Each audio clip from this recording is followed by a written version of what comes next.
kulanti waxaan wanaagsan daawadayaal ku soo dhawaada wararkii ugu dambeeyay Soomaalida iyo caalamka hadaan oo kale shanta TV aad ka daawataan qodobada warkeenana waxaa kamid ah baarlamaanka dowladda federaalka ee Soomaaliya oo cod aqlabiyada ku ansixiyay ra'iisul wasaaraha cusub Xamse Cabdi Barre iyo madaxweyne Xasan Sheekh Maxamuud oo fariin dardaaran u diray ra'iisul wasaaraha la ansixiyay una mahadceliyay golaha shacabka ee baarlamaanka Soomaaliya maamulka Puntland oo markii ugu horeysay farta ku fiiqay ciddii ka dambeysay guuldaradii siyaasadeed ee soo gaadhay Siciid Cabdulaahi Daney shaacana ka qaaday inay dagaal cusub la geli doonaan dowladda federaalka ee Soomaaliya uu hogaaminayo Xasan Sheekh Maxamuud lamida sidii dowladii hore ee Maxamed Cabdullaahi Farmaajo qodobadaas iyo kuwa kale intaasi ka faahfaahsan ayaad warkeena ku maqli doontaan fadlan haddii aad nagu cusub tahay subscribe saar gambaleelkana furo si aad ula socoto wararka iyo warbixinada aan halkan soo gelino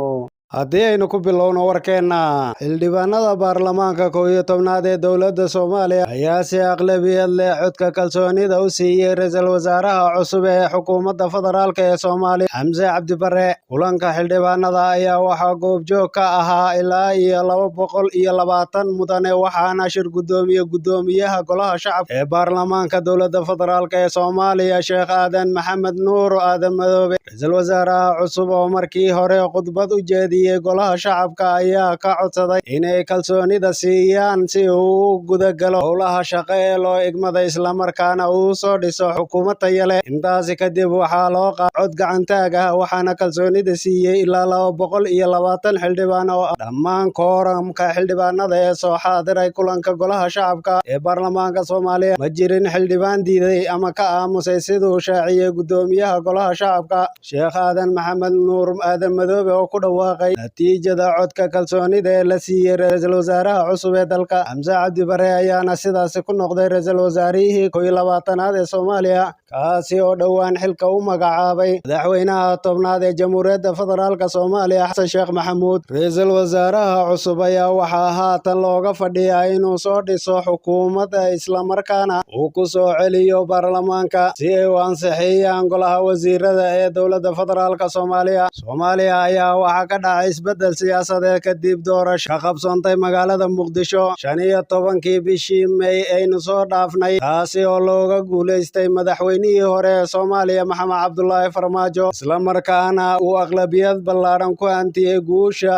madaxweyne Xasan Sheekh Maxamuud markay iskaashadeen kooxihii mucaaradka ah Xasan Sheekh Maxamuud oo hore u soo noqday madaxweynihii 8aad ee Soomaaliya mar kalena dib ugu soo laabtay madaxtooyada dhinaca madaxweynaha Jamhuuriyadda Federaalka Soomaaliya Xasan Sheekh Maxamuud ayaa soo saaray qoraal uu ugu mahadcelinay xildhibaanada golaha shacabka ee baarlamaanka dowladda Soomaaliya oo si aqlabiyad leh ku meel mariyay ra'iisul wasaaraha cusub ee uu soo magacaabay Xamse Cabdi Barre madaxweyne Xasan Sheekh ayaa ku bogaadiyay xildhibaanada golaha shacabka ansixinta ra'iisul wasaaraha uu soo xulay si loo gudagalo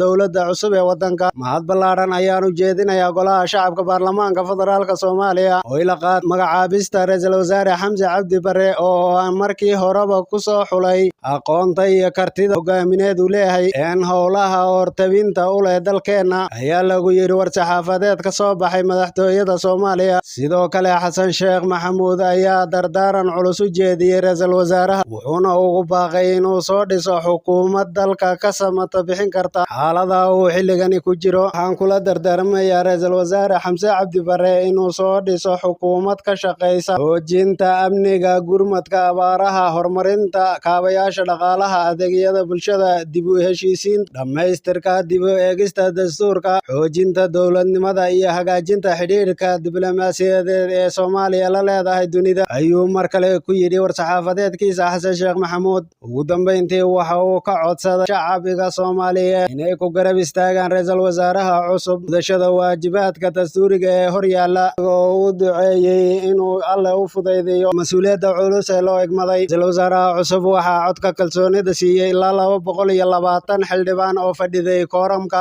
kulanka golaha shacabka ee baarlamaanka Soomaaliya kaasi oo ka dhigan in xildhibaanadii halkaasi yimid oo dhan ay u codeeyeen codka kalsoonidana ay siiyeen madaxweyne Xasan Sheekh Maxamuud oo muddo 30 bari hayay qofka la wada shaqayn kara hanaanka dowladnimada Soomaaliya isla markaana ay wada qaban karaan shaqada qaranka iyo sida uu rabo ayaa ugu dambeyntii ku dhawaaqay Xamse Cabdi Barre oo ka soo jeeda maamulka Jubbaland isla markaana noqonaya ra'iisul wasaarihii 21aad ee Soomaaliya. Xamse Cabdi Barre waxa uu horey u ahaa nin ay aad isugu dhow yihiin madaxweyne Xasan Sheekh Maxamuud waxa uuna mar soo noqday xogeyihii xisbiga UPD ee Xasan Sheekh Maxamuud isagoo sidoo kalena ka soo qabtay howlo kala duwan dowladda dhexe ee Soomaaliya iyo maamulka Jubbaland. Xamse Cabdi Barre ayaa sidoo kale waxa uu ka mid ahaa golaha shacabka ee baarlamaanka 11aad wuxuuna ahaa xildhibaankii ugu horreeyay ee lagu doorto magaalada Kismaayo ee xarunta gobolka Bada Hoose. Haatana maamulka Puntland ayaa markii ugu horeysay waxa uu si toos ah shaaca uga qaaday ciddii ka dambeysay guuldaradii siyaasadeed ee soo gaadhay madaxweynaha maamulkaasi Siciid Cabdulaahi Deni oo ka mid ahaa murashaxiintii u tartantay xilka madaxweynaha Soomaaliya 15kii bishii hore ee May. Maamulka Siciid Deni ayaa ku eedeeyay xildhibaanada matalayay Puntland ee ku jiray golaha shacabka baarlamaanka Soomaaliya inay iyagu ka dambeeyeen guuldaradii siyaasadeed ee ku dhacday Siciid Cabdulaahi Deni. Waxaana sidoo kale uu sheegay maamulka Puntland in lacag fara badan ay ku kharash gareeyeen hanaankii doorashooyinka Soomaaliya ee looga guuleystay Siciid Cabdulaahi Deni. Wasiirka tamarta iyo macdanta dowlad goboleedka Puntland Carshe Maxamed Siciid oo la hadlay warbaahinta ayaa shaaca ka qaaday arrimo ku aadan mustaqbalka Puntland kadib guuldaradii soo gaadhay Siciid Deni. Waxaa sidoo kale uu shaaca ka qaaday ciddii ka dambeysay guuldaradii soo gaadhay Siciid Deni. Carshe Maxamed oo ka mid ah kooxda ololaha Siciid Deni ayaa waxa uu sheegay guuldaradii soo gaadhay ay mas'uul ka ahaayeen xildhibaanadii lagu soo doortay Puntland walow uusan shaacin sida ay ugu lug lahaayeen damaca fashilmay ee hogaamiye Siciid Cabdulaahi Deni. Wasiirka ayaa xusay in dhaqaale fara badan uu uga baxay doorashada iyadoo ujeedku uu ahaa inuu soo baxo Siciid Cabdulaahi Deni si uu hogaamiyo villa Soomaaliya. Nasiib darro xildhibaanadeeni ayaa iska lahaa guuldaradaasi waa in lagu dhiirado oo runta la isu sheego. Dhaqaale fara badan ayuu sheegay in lagu bixiyay nabaro badan ayaa la isu geystay laakiin nasiib darro ma suurtoobin ayuu yidhi wasiirka wasaaradda tamarta Puntland oo aad ugu dhow Siciid Cabdulaahi Deni kana mid ah kooxdii gacanta ku haysay ololihiisa doorashada. Dhinaca kale wasiir Carshe Maxamed Siciid oo hadalkiisa sii wata ayaa muujiyay in Puntland ay qaadayso abaha mucaaradka isagoo sheegay inaysan dowladda cusub ka ogolaan doonin wixii ay horey uga diideen madaxweynihii hore Maxamed Cabdulaahi Farmaajo. Hadalkan ayaa ku soo aadayay iyadoo madaxweynaha Puntland ku hongoobay damaciisii ahaa in isaga loo magacaabo ra'iisul wasaaraha Soomaaliya ama uu qof keensado wuxuuna dhowaan xusay in Puntland aysan talo ku lahayn magacaabidda ra'iisul wasaaraha cusub ee Soomaaliya Xamse Cabdi Barre. Si kastaba Puntland ayaa qayb ka ahayd isbedelkii ka dhacay dalka kadib doorashadii madaxweynaha Xasan Sheekh Maxamuud oo wareegii u dambeeyay oo codad badan ka helay Siciid Cabdulaahi Deni oo ka mid ah murashaxiintii u soo gudbay wareegga labaad ee doorashadaasi. Siciid Deni ayaa si weyn ugu ololeeyay ujeedkiisa koowaad uu yahay si uu meesha uga saaro madaxweynihii hore Maxamed Cabdulaahi Farmaajo kaasi oo dagaal kala dhexeeyay.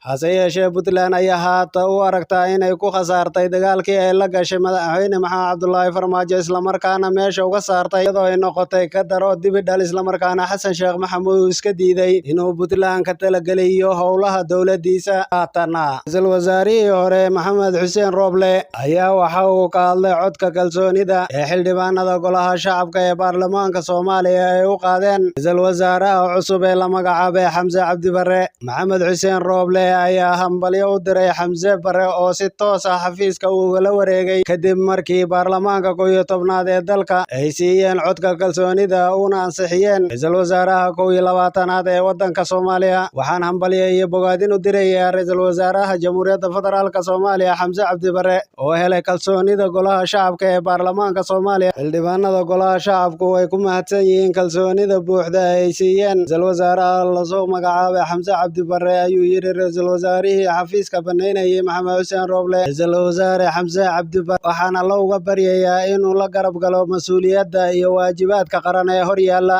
Waxaan shacbiga Soomaaliyeed iyo hay'adaha kaleba ka codsanayaa inay ra'iisul wasaaraha garab ku siiyaan gudashada waajibkiisa qaran ayuu sidoo kale ku daray kan uu soo saaray ra'iisul wasaarihii hore ee Soomaaliya Maxamed Xuseen Rooble oo ahaa ra'iisul wasaarihii 20aad ee Soomaaliya.